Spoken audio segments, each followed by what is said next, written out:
चीन के सूजो इलाके में एक ऐसा फल पाया जाता है जो बिल्कुल मुर्गे के सिर जैसा दिखता है। इसी वजह से स्थानीय लोग इसे चिकन हेड फ्रूट कहते हैं। इसका वैज्ञानिक नाम है यूरियल फेरोक्स।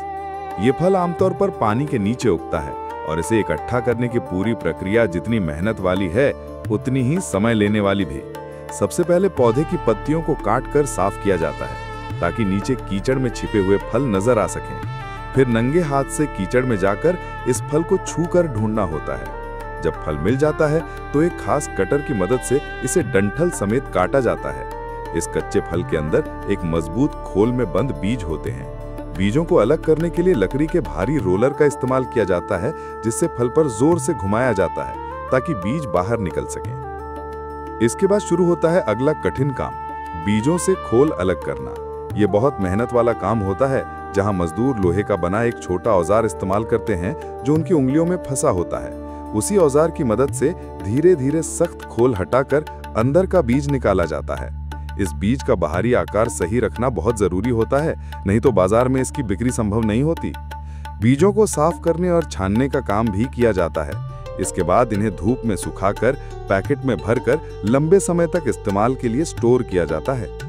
इन सूखे बीजों से आमतौर पर मीठा सूप बनाया जाता है या कभी-कभी मुर्गे के मांस या स्पेयर रिब्स के साथ पकाया जाता है। चीन के उस इलाके में ये एक बहुत लोकप्रिय खाद्य सामग्री है, खासकर सर्दियों में।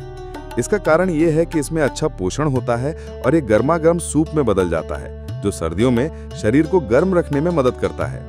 इस फल की खेती बहुत मुश्किल है, इसलिए इसकी कीमत भी ज्यादा होती है, क्योंकि अन्य फलों की तरह इसे खेत में नहीं उगाया जा सकता। यह सिर्फ प्राकृतिक रूप से पानी और कीचड़ में उगता है।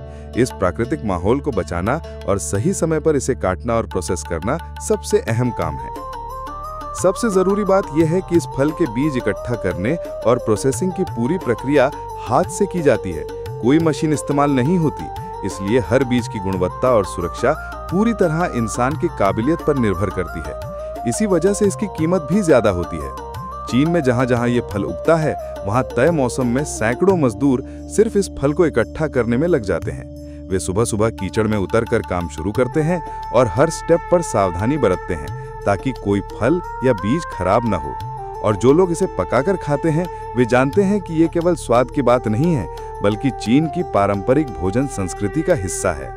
आखिर में सबसे अहम जानकारी ये है कि इस फल के बीज का खोल निकालने में भले ही ज्यादा समय लगता है, लेकिन एक बार प्रोसेसिंग हो जाने के बाद ये कई महीनों तक स्टोर किया जा सकता है और चीन में सर्दियों में सेहतमंद भोजन के रूप में सबसे ज्यादा इस्तेमाल होता है।